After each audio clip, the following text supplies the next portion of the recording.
আজকের ভিডিওটা মিস করলে আপনি পিছিয়ে পড়বেন বাংলার 5টা বড় আপডেট থেকে। হ্যাঁ বন্ধুরা, কারণ মুখ্যমন্ত্রী মমতা ব্যানার্জি ঘোষণা করে দিলেন নতুন আরও একটি স্কিম, আমাদের পাড়া আমাদের সমাধান। কি এই প্রকল্প, কারা পাবেন সুবিধা জানবো। এদিকে লক্ষ্মীর ভাণ্ডারে এবার টাকা কি সত্যিই বাড়ছে? মুখ্যমন্ত্রী নিজেই জানালেন নতুন অঙ্ক। একই সাথে সুপ্রিম কোর্টের বড় বার্তা, আধার, ভোটার আইডি, রেশন কার্ড দিয়ে আর নাগরিকত্ব প্রমাণ নয়, ভারতের নাগরিকত্বের নিয়ম বদলে যাচ্ছে। একই সাথে সরকারি কর্মীদের জন্য আসছে মহা সুখবর, ডিএ বাড়তে পারে একেবারে 59%, হাতে টাকা বাড়বে কি এবার। একই সাথে সবচেয়ে বড় চমক, সোনার বাজারে ইতিহাস তৈরি, 9 ক্যারেট সোনায় এবার মিলবে শিলমোহর, ঘরে ঘরে সোনা হওয়া এবার সত্যি। এইসব কিছু জানতে ভিডিওটা একদম শেষ পর্যন্ত দেখুন। ভিডিওটি ভালো লাগলে এখনই লাইক করুন, শেয়ার করুন আপনার বন্ধুদের সঙ্গে, আর সাবস্ক্রাইব করে পাশে থাকা বেল আইকনে ক্লিক করুন যেন এইরকমই হট আপডেট আপনি প্রথমেই পান। তো দেখুন, আজ প্রথম খবর উঠে আসছে মমতা সরকারের নয়া স্কিম ঘোষণা, আমাদের পাড়া আমাদের সমাধান। কি এই প্রকল্প জেনে নিন। তো আমাদের পাড়া আমাদের সমাধান ভোটের আগে নয়া প্রকল্পের ঘোষণা মুখ্যমন্ত্রী মমতা বন্দ্যোপাধ্যায়ের। এলাকাভিত্তিক কাজের জন্য নতুন এই কর্মসূচি, এতে পাড়ায় পাড়ায় ছোটখাটো সমস্যাগুলি সমাধানের কাজ করবে সরকার। এই প্রকল্পে এক একটা বুথের জন্য 10 লক্ষ টাকা করে ধার্য করেছে সরকার। মোট খরচ হবে 8,000 কোটি টাকা। এদিন মুখ্যমন্ত্রী বলেছেন, ছোট ছোট পাড়ায় হয়তো একটা কলের দরকার, কোনো জায়গায় হয়তো বিদ্যুৎ নেই, একটা পোল বসাতে হবে, এই রকম ধরনের ছোট ছোট কাজ। হয়তো একটা স্কুলের ছাদ দিয়ে জল পড়ছে, সেই ছাদটা করে দিতে হবে। এক্ষেত্রে সিস্টেম হচ্ছে, আমাদের প্রকল্পে বহু মানুষ অংশ নিয়েছে।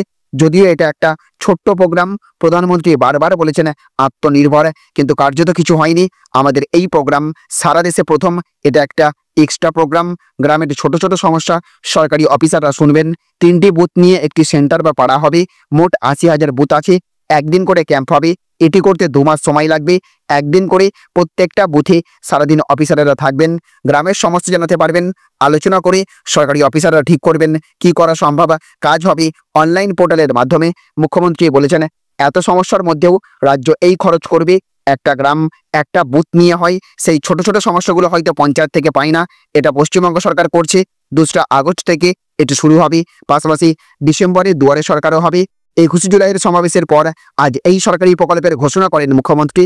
তিনি বলেন, রাজনৈতিক মঞ্চে সরকারি প্রকল্পের কথা ঘোষণা করবেন না বলেই পৃথক সাংবাদিক বৈঠক করে নয়া কর্মসূচির কথা ঘোষণা করেছেন। ভোটের আগে এবার নয়া কর্মসূচি ঘোষণা মমতার।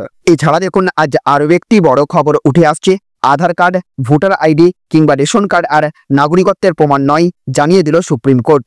তো আধার কার্ড, ভোটার কার্ডকে কিংবা রেশন কার্ডকে আর নাগরিকত্ব নয়, জানিয়ে দিল সুপ্রিম কোর্ট। বিহার বিধানসভা ভোটের আগে তালিকা সংশোধনের কাজ শুরু করা নিয়ে স্পষ্ট বার্তা দিল সুপ্রিম কোর্ট। জানানো হয়েছে, আধার কার্ড সচিত্র ভোটার পরিচয়পত্র অথবা রেশন কার্ড ভারতীয় নাগরিকত্বের প্রমাণ নয়। বিহারের বিশেষ ভোটার তালিকা সংশোধনের কাজে নাগরিকত্বের প্রমাণ চাওয়ার অধিকার আছে, এমনই জানালো শীর্ষ আদালত। সদ্য প্রকাশ্যে এলো একটি মামলা, যেখানে আবেদনকারীদের দাবি ছিল ভোটার তালিকা সংশোধনের নামে কমিশন নিজের এখতিয়ারের বাইরে গিয়ে কাজ করছে। তবে কমিশন বলেছে, একমাত্র ভারতীয় নাগরিকরাই ভোটার তালিকায় নাম তুলতে পারবেন এবং তা দেখা হবে যে পর্যালোচনার একমাত্র বিধিবদ্ধ দায়বদ্ধতা কমিশনেরই আছে। কমিশন সর্বোচ্চ আদালতকে জানায়, ভোটার তালিকায় নাম থাকার ন্যূনতম যোগ্যতা হলো ভারতের নাগরিক হতে হবে। যে কারণে কমিশনের কর্তব্য এবং দায়িত্ব হচ্ছে এই শর্ত পূরণ হচ্ছে কিনা তা খতিয়ে দেখা। কমিশন আদালতকে জানিয়েছে, ভোটার রেজিস্ট্রেশন অফিসার যখন দেখেন কোনো ব্যক্তির নাম তালিকা থাকার কোনো যোগ্যতা নেই, তখন তা বাদ দেওয়া হবে। এক্ষেত্রে বৈষম্যে কোনো কারণ ঘটছে না। কমিশন আরও বলেছে, তাদের একমাত্র লক্ষ্য যারা ভারতের নাগরিক নন এমন ব্যক্তির নাম তালিকা থেকে বাদ দেয়া। এই কাজের জন্য নাগরিকত্ব আইন 1955 মোতাবেক তাদের সেই ক্ষমতা রয়েছে। কমিশনের প্রত্যুত্তরের পরে সুপ্রিম কোর্ট এই মামলার পরবর্তী শুনানি ধার্য করেছে আগামী 28 জুলাই। এখন দেখার পরবর্তী শুনানিতে আদালত কার পক্ষে রায় দেয়।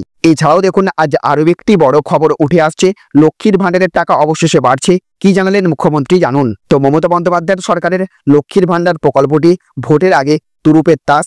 2024 সালের লোকসভা ভোটে এই প্রকল্পের টাকা বৃদ্ধির ঘোষণায় প্রচুর মহিলা ভোটপ্রাপ্ত হয়েছিল। সামনেই বিধানসভা নির্বাচন, আর তাই লক্ষ্মীর ভাণ্ডার প্রকল্পের টাকা আবার বৃদ্ধি করার সম্ভাবনা দেখা দিচ্ছে। সত্যিই কি তবে বাড়ছে এই লক্ষ্মীর ভাণ্ডার প্রকল্পের টাকা? পশ্চিমবঙ্গের সবচেয়ে জনপ্রিয় সামাজিক প্রকল্প হলো লক্ষ্মীর ভাণ্ডার, যে প্রকল্পে মহিলারা 1,000 এবং 1,200 টাকার আর্থিক সহায়তা পাচ্ছেন।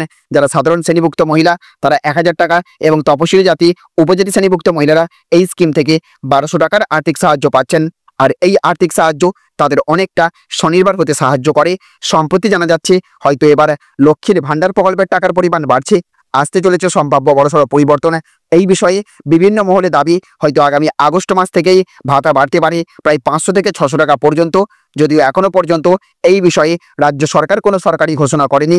সম্প্রতি ছিল তৃণমূলের 21শে জুলাই সমাবেশ, আর সেই সমাবেশে ধর্মতলা চত্বরে উপস্থিত হয়েছিলেন এই রাজ্যের বিভিন্ন প্রান্তের মহিলারা। তারা এই লক্ষ্মীর ভান্ডার প্রকল্পের টাকা বৃদ্ধির জন্য দাবি তুলেছিলেন। ইতিমধ্যে রাজ্য সরকারের উদ্যোগে বাংলায় 94টি সামাজিক প্রকল্প চালু রয়েছে, যা নানাভাবে সাধারণ মানুষকে সাহায্য করেছে। সোমবার ধর্মতলায় শহীদ দিবসে বক্তব্য রাখতে গিয়ে মুখ্যমন্ত্রী মমতা বন্দ্যোপাধ্যায় এই 94টি সামাজিক প্রকল্পের কথা উল্লেখ করেছিলেন। একই সাথে দেখুন, আজ আরও একটি বড় খবর উঠে আসছে। শীঘ্রই ডিএ বেড়ে হতে পারে 59%। সরকারি কর্মচারীদের জন্য আসছে বড় খবর। তো 2025 সালের জুলাই মাসে কেন্দ্রীয় সরকারি কর্মচারীদের জন্য সুখবর আসতে চলেছে। অষ্টম বেতন কমিশনের ঘোষণা না হলেও সপ্তম কমিশনের অধীনেই আরও এক দফা মহার্ঘ ভাতা বৃদ্ধির সম্ভাবনা তৈরি হয়েছে। সাম্প্রতিক মূল্যস্ফীতির পরিসংখ্যানের ভিত্তিতে মনে করা হচ্ছে এই ভাতা 4% পর্যন্ত বাড়তে পারে। কেন্দ্রীয় সরকারের নিয়ম অনুযায়ী বছরে 2 বার জানুয়ারি এবং জুলাই মাসে ডিএ বৃদ্ধি করা হয়ে থাকে। যদিও তা কার্যকর হয় সংশ্লিষ্ট মাসের শুরু থেকে, ঘোষণা আসে 1 মাস 2 মাস পর। চলতি বছরের প্রথম দফা বৃদ্ধি ইতিমধ্যে কার্যকর হয়েছে। দ্বিতীয় দফার ঘোষণা হবার কথা সেপ্টেম্বর বা অক্টোবর মাসে। সেই সময়ই জুলাই থেকে প্রযোজ্য ডিএর সংশোধিত হার এবং বকেয়া বেতন দেওয়া হবে। বিশেষজ্ঞদের অনুমান, যদি জুন পর্যন্ত মুদ্রাস্ফীতি নিয়ন্ত্রিত থাকে বা সামান্য বৃদ্ধি পায়, তাহলে ডিএ 4% পর্যন্ত বাড়ানো হতে পারে। বর্তমানে ডিএ যেখানে 54%, তা বেড়ে গিয়ে 58 বা 59% পৌঁছানোর সম্ভাবনা রয়েছে। চূড়ান্ত সিদ্ধান্ত মন্ত্রিসভার অনুমোদনের পরই আসবে। যদি 4% ডিএ বৃদ্ধি হয়, তাহলে একজন প্রাথমিক স্তরের কর্মচারী যার মূল বেতন 18,000 টাকা, তার বেতন প্রতি মাসে প্রায় 720 টাকা পর্যন্ত বাড়তে পারে। অন্যদিকে যাদের বেতন তুলনামূলকভাবে বেশি, তাদের বৃদ্ধির অঙ্কটাও ততটাই উল্লেখযোগ্য হবে। ডিএ বৃদ্ধির ফলে কর্মচারীদের মোট মাসিক বেতন কিছুটা বাড়বে, যা মূল্যস্ফীতির প্রভাব কিছুটা হলেও প্রশমিত করবে। এছাড়াও দেখুন, আজ আরও একটি বড় খবর উঠে আসছে।